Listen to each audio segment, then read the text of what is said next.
The second thing is something we call process memory. The process memory is the basis for another model. So the question is, if we learn a new behavior,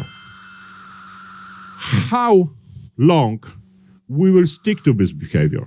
How long we'll work automatically using this behavior? How long we'll use this behavior automatically?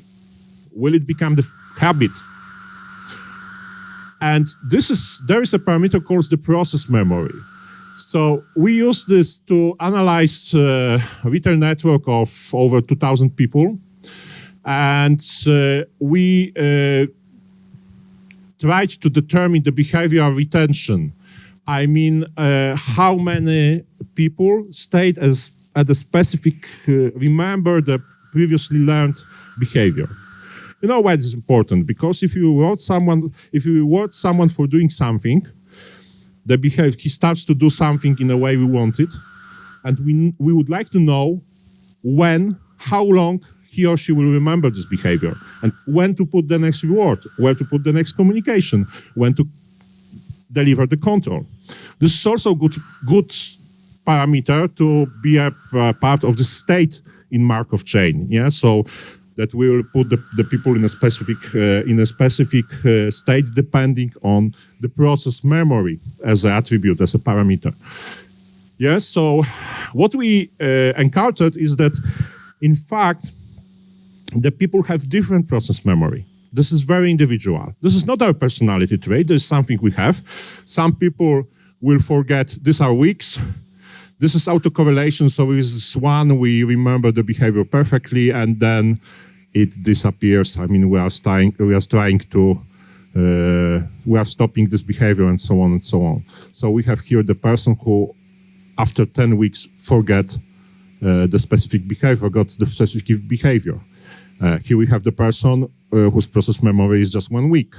Here we have the person, this process memory is 4 weeks, so 1 month, and so on and so on. Of course, it depends also on tasks, but the idea is that we can, in our performance management, we can also take into consideration in this Markov chain or another model, if you'd like to develop another model, we can take into consideration the process memory. So we will give the people the goal, and there is a behavior change related to the goal. How much time does it take them to start doing something, and how much time the memory will last? I mean, how much time they were doing this. So this leads us to a model. I mean, 4 steps model that's also based on our consulting model for the companies.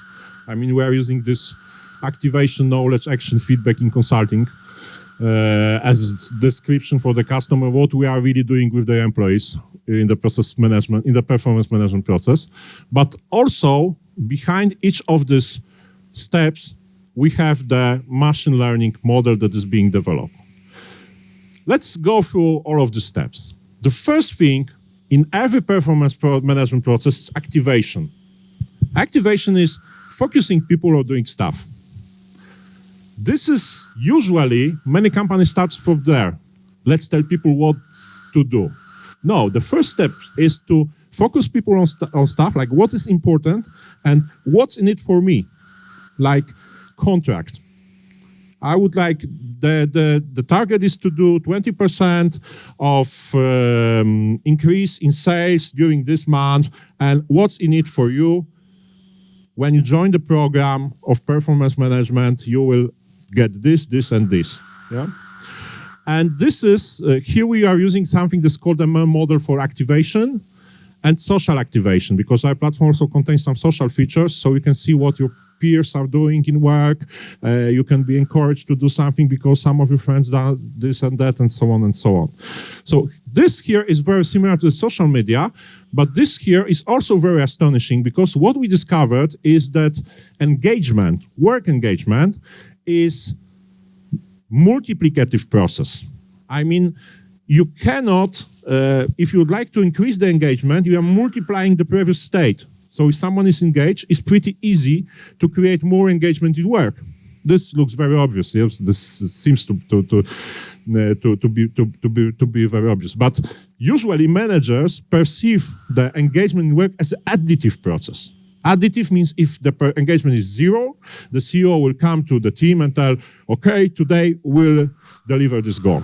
This is not working like this. This is like the multiplicative process is built step by step, day by day, by multiplying the previous state of the process. Okay, let's say we have the people engaged. Now we have the knowledge. And here we have, if we'll start with activation, we'll get the information about process memory, because in the activation process, we can measure how the very simple behaviors, even on our platform, like logging into the platform, like doing the task on the platform and so on, how often the people will go back to a specific task, how often the people will get back to a specific material, and so on and so on. So we can have the input to the process memory, and we can use it to apply the knowledge. Like we can tell the people what to do. Like tell it in a specific way. So for the people who remember it for a longer time, we can use the different forms, and for the people who will use it for a short time. And then with this, we are starting this Markov-based chain when we propose the goal tasks for each segment, propose rewards for doing this each segment, and we are using this level of confidence. And after each task is done, we can ask for the feedback. And in our case, the stress measurement is not putting the stress measuring smartwatches on our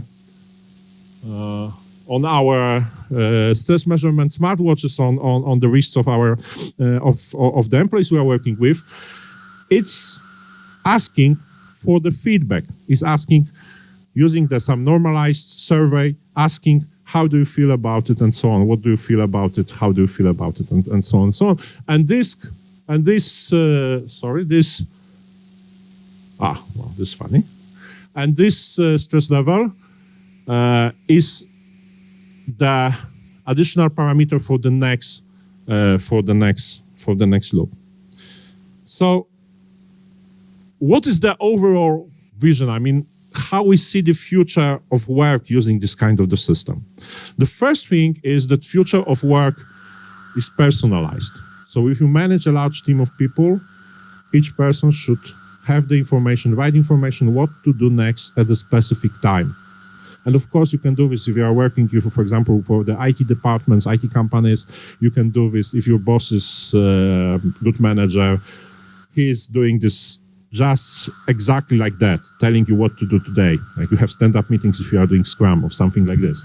But imagine the contact centers when we have like, 2,000 people or 3,000 people in the store network and something like this. So telling each person what to do next based on the previous performance, previous track record, and so on, is probably, it's not a human thing. It's a machine learning thing, in fact. That's the first thing. The second thing is continuous reinforcement. The world is going towards instant gratification. We're using social media. We don't want to wait for likes on the social media till the end of the month or the end of the quarter. So why to wait for the rewards at work till the end of the quarter or end of the month? So currently, what's also important here is that this continuous reinforcement is also changing the way how we work. We are evaluated after each task, and we get the reward after each task. This also leads us to the assumption that the future of gratification at work probably will be split between universal basic income, like paying people just for their safety. I mean, paying people to make them safe. Like you will get no matter what, you will get some amount of money. So this is your universal basic income, plus some performance payment. Yeah. So this is the next step. Stress into the measurement. The stress is key factor of our work. I mean, telling that our work. If you tell someone, if someone tells you that his work is not stressful, probably he is lying or he is underestimating what he is doing. Or he's boring, his work is boring, really boring. Because we need some stress at work. So including stress into the measurement of performance I think is the next step for performance management, for planning the work around the world, because you take into consideration you have new employee and old employee, the same task may raise a huge amount of stress for the new employee and may be totally neutral for someone who is experienced.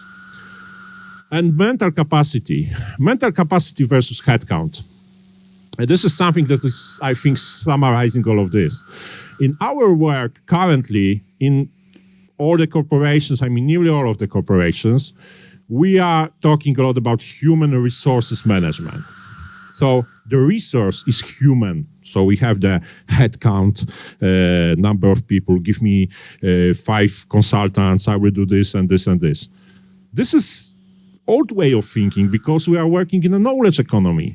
So the performance management, if you like to shift from human resources, like some shop with the humans, to performance management, I mean to selling the performance, we need to take into consideration the mental capacity. We'll have some people who will learn very quickly, but they will not remember this learning for a long time. We'll have some people that will learn are learning very slowly, but they are very good performers in the long time, and so on and so on. So these are also parameters that can be very easily described with math and can be very easily turned into the machine learning model. So that's all